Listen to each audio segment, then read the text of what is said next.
Quando Ló saiu em Sodoma, chamando aqueles que iriam se casar com suas filhas, dizendo a eles que Sodoma seria destruída com fogo, eles disseram: não, espera aí, você está de brincadeira com a gente? Como é que acredita numa bobeira dessa? Quem sabe alguém tenha dito assim para Ló: ei, esse Deus que você diz ser o Deus único, o Criador, ele não é um Deus de amor? Ora, se Deus é amor, como que Deus vai mandar fogo destruir tudo? E aliás, essa é a onda de hoje, né? Tudo é amor, está tudo lindo, tudo certo. Na verdade está tudo muito feio e muito errado, né?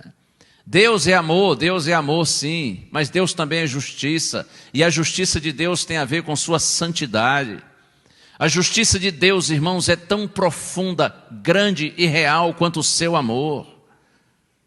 Nós, filhos de Deus, temos que nos manifestar e pregar a mensagem própria para esse tempo, quer os homens creiam ou não. Mas tem algo que me conforta muito. Irmãos, eu tenho visto isso de maneira tão clara, especialmente depois que passei a trabalhar na Novo Tempo e passei a ter a oportunidade de conhecer mais gente, de mais lugares, das mais diferentes denominações religiosas.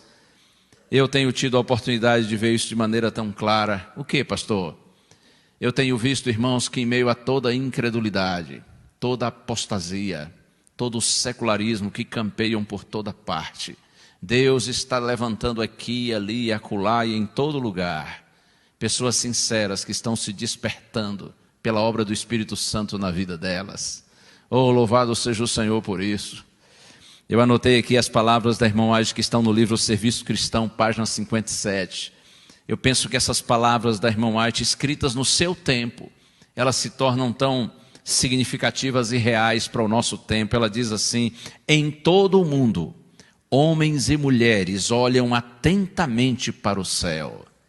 De almas anelantes de luz, de graça do Espírito Santo, sobem orações, lágrimas e indagações. Muitos estão no limiar do reino, esperando somente serem recolhidos. Tremendo, hein? Ellen White diz que no mundo inteiro existem homens e mulheres que estão olhando para o céu, anelantes de graça, da graça de Deus, da obra do Espírito Santo na vida delas. E desses corações sinceros, porém muitas vezes ignorantes em relação ao conteúdo bíblico, estão subindo orações, lágrimas, indagações.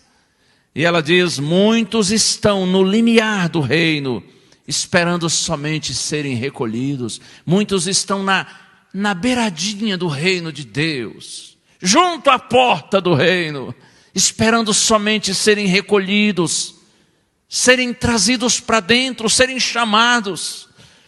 Por isso, irmãos, apesar de todo o secularismo, toda a maldade, toda a impiedade, toda a licenciosidade, toda a incredulidade do mundo, nós não podemos nos calar. Nós precisamos continuar pregando, porque ainda há gente sensível à palavra de Deus.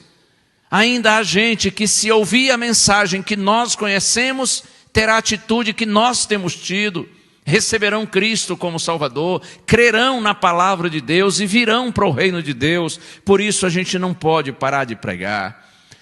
É verdade que o inimigo tenta nos calar, porque ele sabe que se nós pregarmos com o conhecimento bíblico que Deus tem nos dado o privilégio de conhecer, corações sinceros serão tocados e atraídos para Deus. É por isso que o inimigo tenta nos calar. E aliás, eu sei que o inimigo sabe um outro aspecto importante relativo à nossa missão. É que quando a gente prega o evangelho para outras pessoas, nós não apenas damos a esses outros a oportunidade de virem para o reino de Deus, mas quando a gente prega o evangelho para outros, nós mesmos nos firmamos mais em Deus. Não é assim mesmo? Vocês já repararam que os mais missionários da igreja são também os crentes mais vivos, mais alegres, mais fervorosos, mais vitoriosos? Porque uma coisa boa puxa a outra. Quando você leva Deus para outros, você recebe Deus para si. E quanto mais você tem Deus, mais você compartilha Deus. O inimigo sabe que quando nós pregamos para os outros, além da porta se abrir para aqueles que estão de fora possam entrar, nós que estamos dentro nos fortalecemos ainda mais. É por isso que ele tenta calar a igreja, mas em nome de Jesus ele não nos calará. O Senhor disse que as portas do inferno não prevalecerão contra a sua igreja. Oh, aleluia, glória a Deus por isso. Jesus disse assim: o evangelho do reino será pregado em todo o mundo, em testemunho a todas as nações, então virá o fim. Se Jesus disse que o evangelho do reino será pregado em todo o mundo, então o evangelho do reino será pregado em todo o mundo. Porque a palavra do Senhor é fiel e o seu testemunho é verdadeiro. O inimigo tenta nos calar, mas ele não nos calará. Em nome de Jesus, a igreja do Senhor continuará cumprindo sua missão, até que a nossa vitória, a vitória de Deus e do seu reino, seja vitória plena, definitiva e irreversível. Outro dia eu estava lendo no livro Grande Conflito, página 512, umas palavras da irmã White que eu acho tão bonitas, falando a respeito da igreja nos momentos finais da história. Quando nós estivermos dando ao mundo o chamado alto clamor, quando estivesse cumprindo o Apocalipse 18, verso 1, quando diz que a terra se encherá com a glória de Deus. Você compreende? Quando o último chamado estiver sendo dado à humanidade, a igreja terá recebido a porção abundante, transbordante do Espírito Santo para testemunhar, que a gente chama de chuva serôdia. Então, nesse momento da história, Ellen White diz assim, é Grande Conflito 512, servos de Deus, com o rosto iluminado, a resplandecer de santa consagração, irão de um lugar para o outro para proclamar a mensagem do céu. Por milhares de vozes, em toda a extensão da terra, será dada a advertência. Pense nisso, servos de Deus, com o rosto iluminado. Lembra de Moisés, quando comparecia diante do Senhor e saía dali com o rosto iluminado? Você lembra da história de Estevão, o primeiro mártir cristão? Atos capítulo 7, quando estava diante dos inimigos da igreja, do Sinédrio, do tribunal dos judeus, anunciando o evangelho. A Bíblia diz que aqueles inimigos olharam para ele e viram que ele estava com o rosto como se fosse o rosto de um anjo. Ellen White diz assim, servos de Deus, com o rosto iluminado, a resplandecer de santa consagração. A presença do Espírito Santo, irmãos, na igreja, será tão real, tão poderosa, tão abundante, transbordante, ao ponto do nosso rosto ficar iluminado pela glória do Senhor. Servos de Deus com o rosto iluminado, resplandecendo de santa consagração, irão de um lado para o outro, diz Ellen White, proclamando a mensagem do céu, e por toda a extensão da terra será dada a última advertência. Oh, louvado seja o Senhor! Já pensou se essa profecia se cumprir em nós? Eu não sei, às vezes eu fico pensando assim, acho que eu não vou dar conta não, porque o tempo passa muito rápido, não é? Outro dia eu era um garoto pregando, um pastorzinho jovem de 21, 22, 23 anos. Hoje eu já sou um coroa de 55. Verdade que não parece, não é? Parece uns 65. Mas passou tão ligeiro. E às vezes eu fico pensando, será que, Senhor, que essa profecia vai se cumprir em mim? Não sei. Mas eu olho e penso assim, Senhor, se não em mim, nas minhas filhas, se não nas minhas filhas, nos meus netos. Mas, irmãos, vai chegar um momento quando uma geração viverá estas palavras ditas pela irmã White. Vai viver Apocalipse 18, verso 1, quando Deus nos usará de uma maneira extraordinária, nunca vista, para que a terra inteira seja iluminada com a glória do Senhor. Esse é o último chamado de Deus aos pecadores. Esse é o clímax da luta entre o bem e o mal. Essa é a hora decisiva. Eu me lembro quando eu estava me preparando para estudar teologia, E eu me despedi da minha igreja, Vitória da Conquista, lá no interior da Bahia. Eu tinha 17 anos. Eu tinha passado no vestibular para a teologia do UNASP de São Paulo.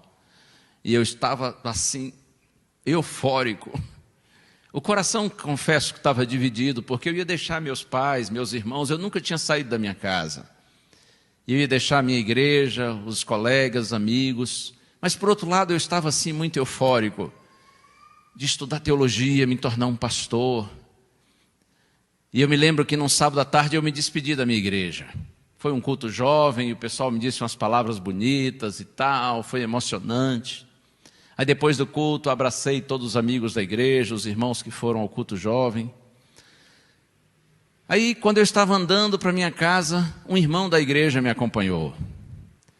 Um senhor que na época devia ter uns 50 anos, mas eu o via como um homem idoso. Vocês sabem que é assim, né? A gente quando é pequeno é muito bobo. A gente olha para um cinquentão e pensa que já é um velhinho gagá caindo aos pedaços.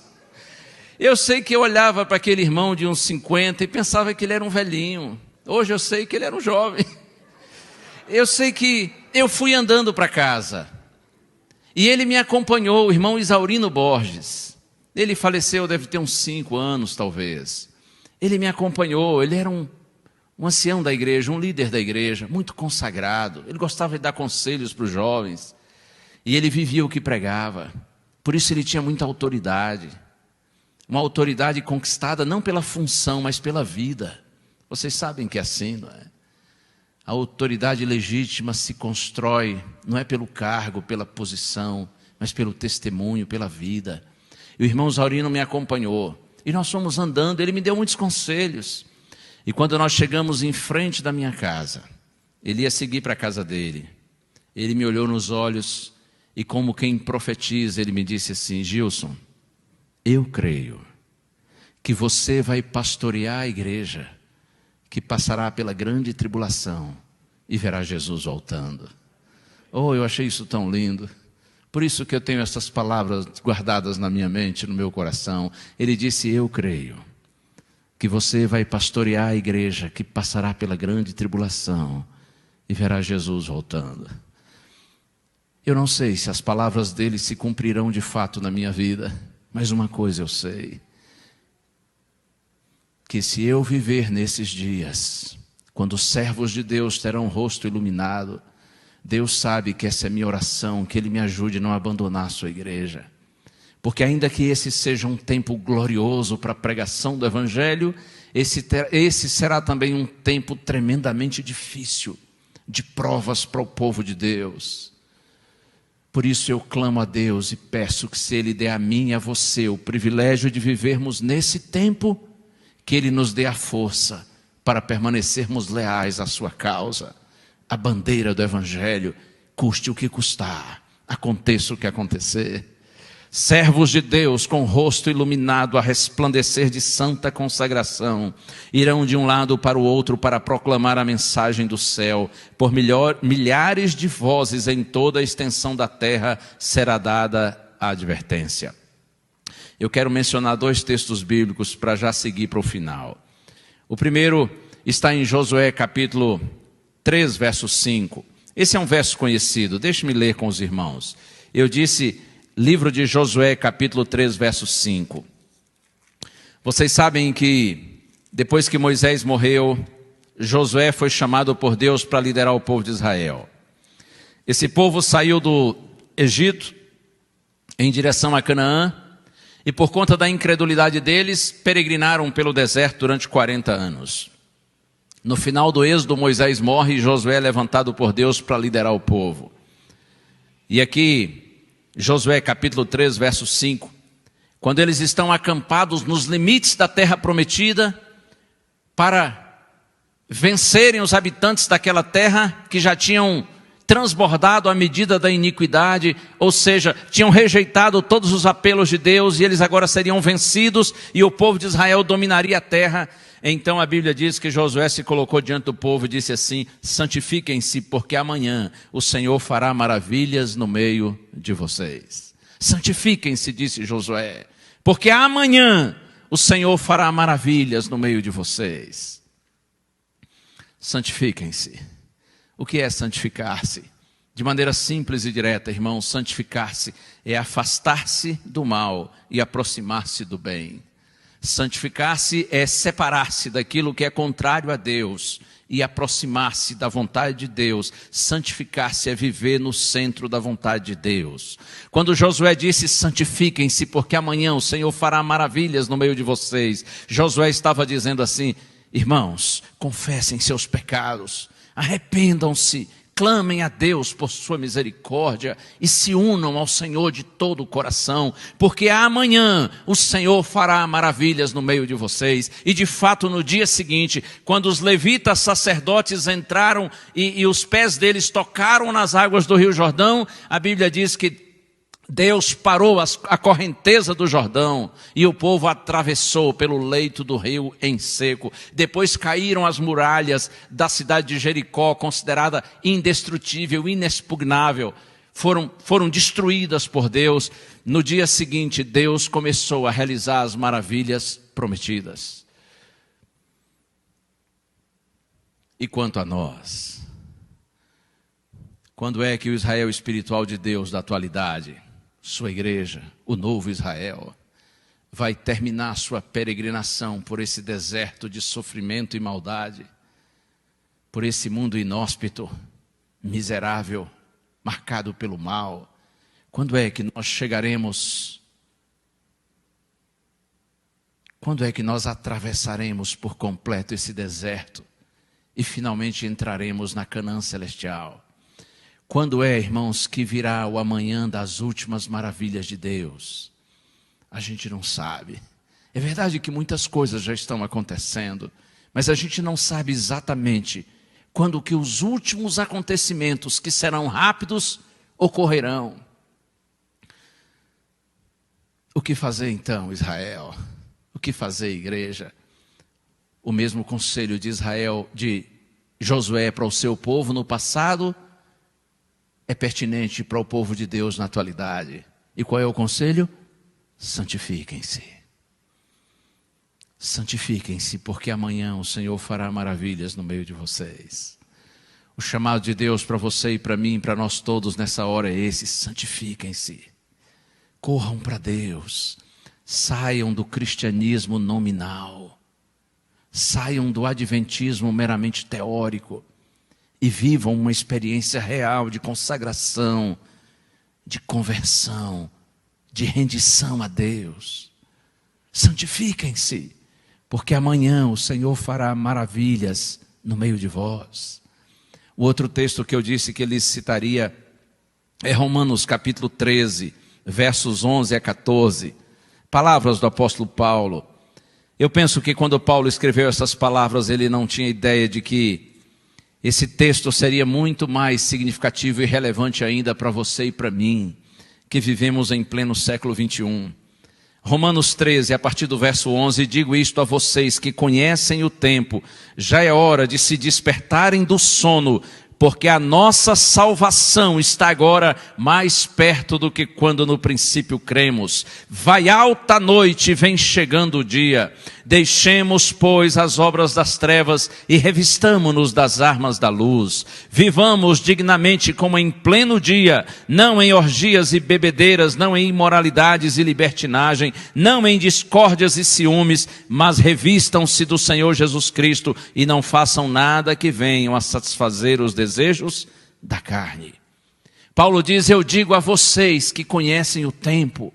Aqui ele não está falando do clima, se está frio, se está quente. Paulo não está falando do tempo no sentido geral. Ele está falando do tempo específico. Ele está falando do tempo do fim. Eu digo a vocês que conhecem o tempo. E quem mais conhece o tempo tanto quanto nós, adventistas, temos o privilégio de conhecer? Eu digo a vocês que conhecem o tempo. Já é hora de vocês se despertarem do sono.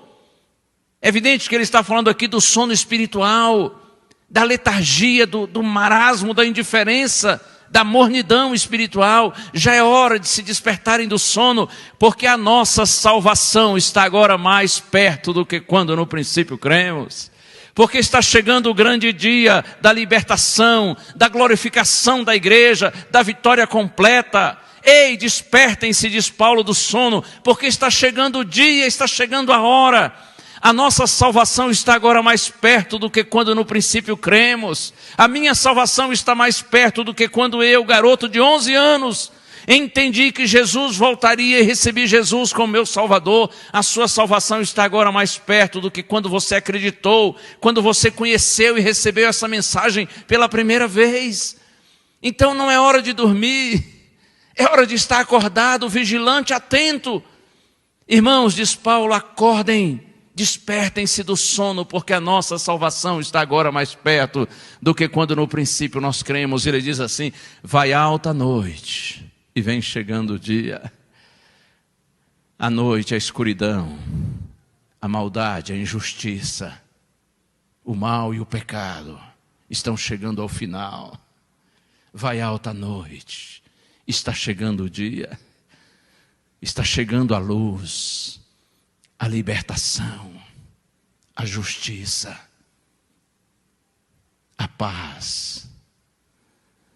Está chegando o dia. O império das trevas está ruindo e o reino da luz está se erguendo. Oh, glória a Deus! Vai alta a noite e vem chegando o dia, diz Paulo. Agora, tendo consciência disso, deixemos as obras das trevas e revistamo-nos das armas da luz. Não basta crer que Jesus virá e virá logo. É preciso preparar-se para esse dia, para o encontro com o Senhor. Não basta ter esperança, é preciso esperar, preparando-se para o encontro. Por isso ele diz: deixemos as obras das trevas e revistamo-nos das armas da luz. Vivamos como em pleno dia, porque nós somos o povo do dia e não da noite. Nós somos o povo da luz e não da escuridão. Vivamos como em pleno dia, não em orgias e bebedices, não em imoralidades e libertinagem, não em discórdias e ciúmes, mas revistam-se do Senhor Jesus Cristo e nada façam que venha a satisfazer os desejos da carne. É tempo de ser mais espiritual. Outro dia eu ouvi alguém dizer que essa pandemia toda também contribui para a gente olhar mais para dentro de si. No sentido assim de que essa crise contribui para nós nos tornarmos assim pessoas mais conscientes, dando valor ao que tem valor, priorizando o que é importante. Ei, essa reflexão é boa. É tempo de olhar para dentro de si, está bem. Os momentos difíceis contribuem para a gente crescer, amadurecer, aprender. Se nós tivermos sabedoria de tirarmos lições positivas das crises, essa reflexão está boa, mas eu penso que é uma reflexão ainda melhor.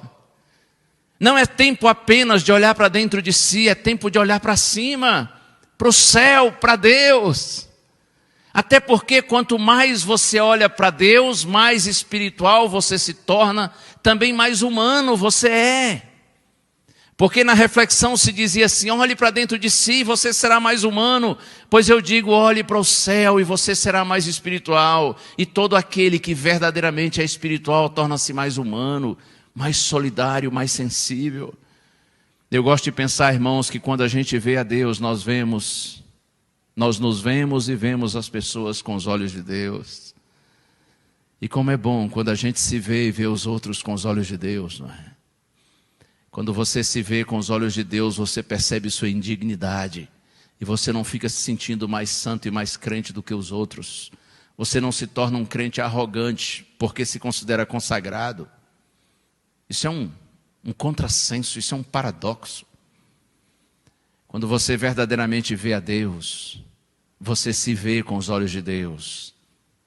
E se vendo com os olhos de Deus, você percebe como você é indigno. Mas ao mesmo tempo, quando você se vê com os olhos de Deus, você percebe o quanto você é querido.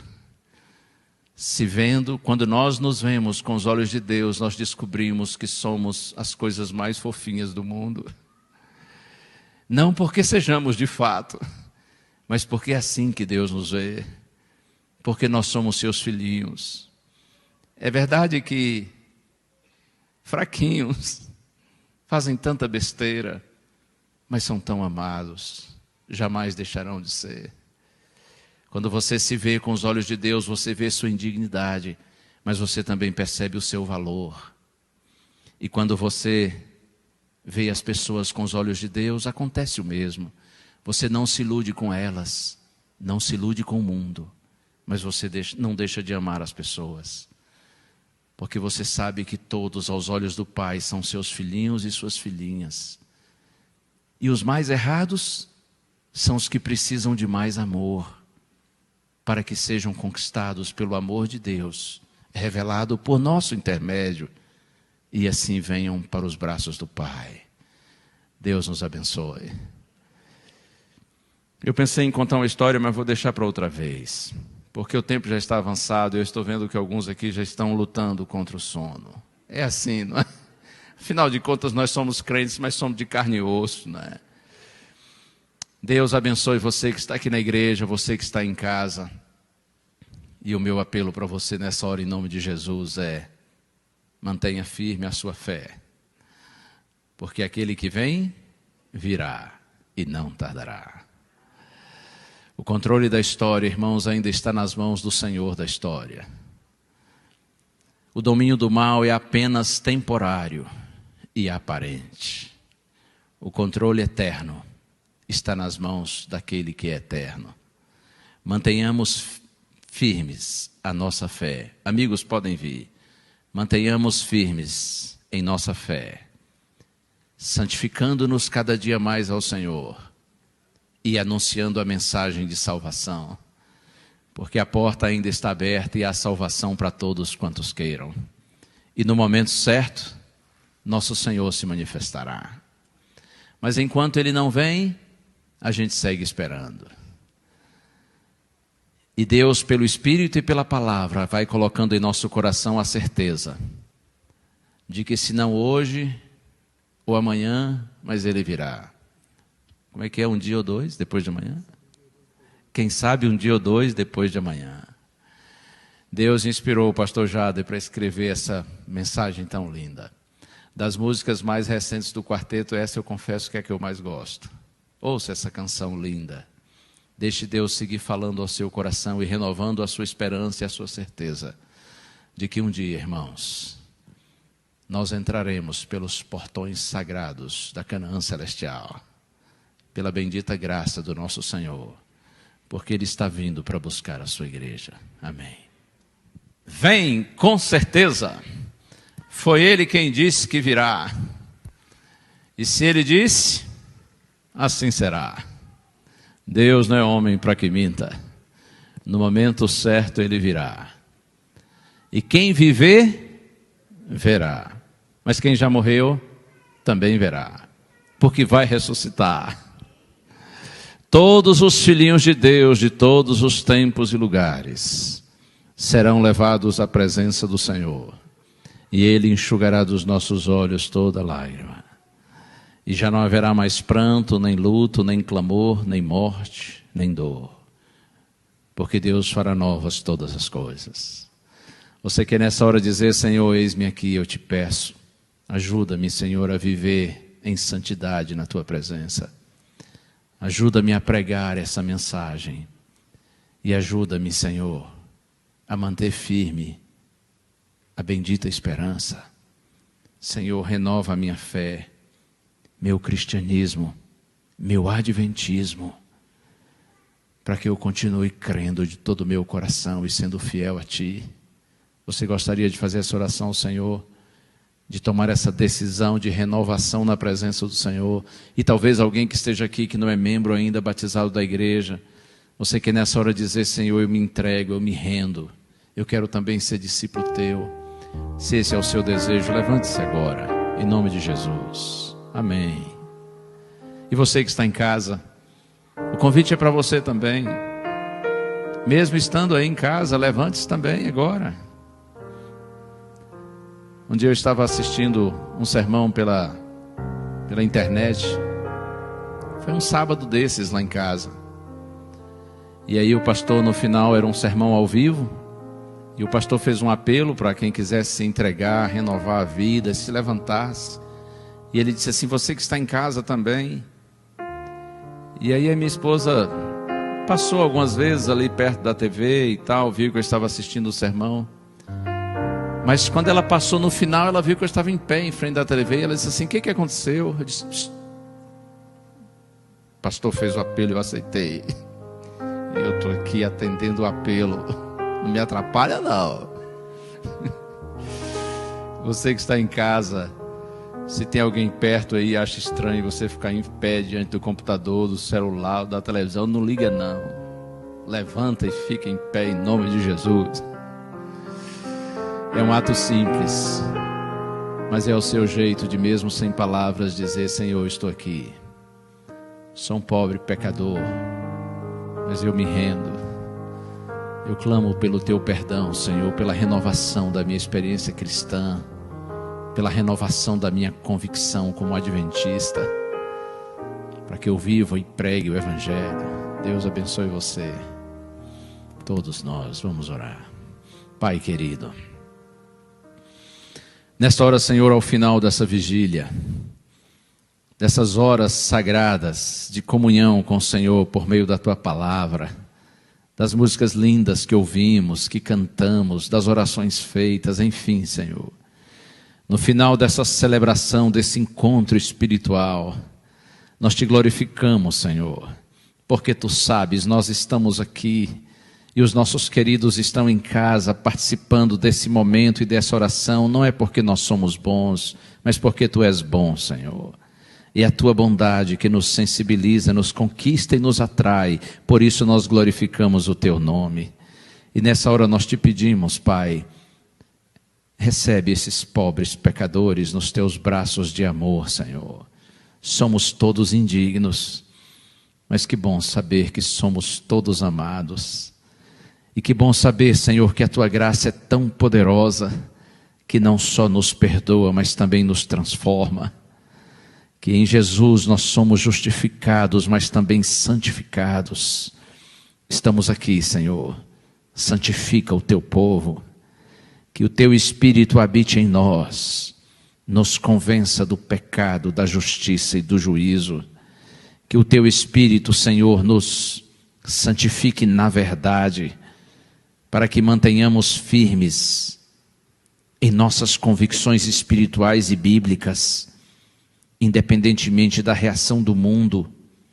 Ó Deus, ajuda a tua igreja, para que nada nos separe do teu amor, da tua palavra e dos teus caminhos.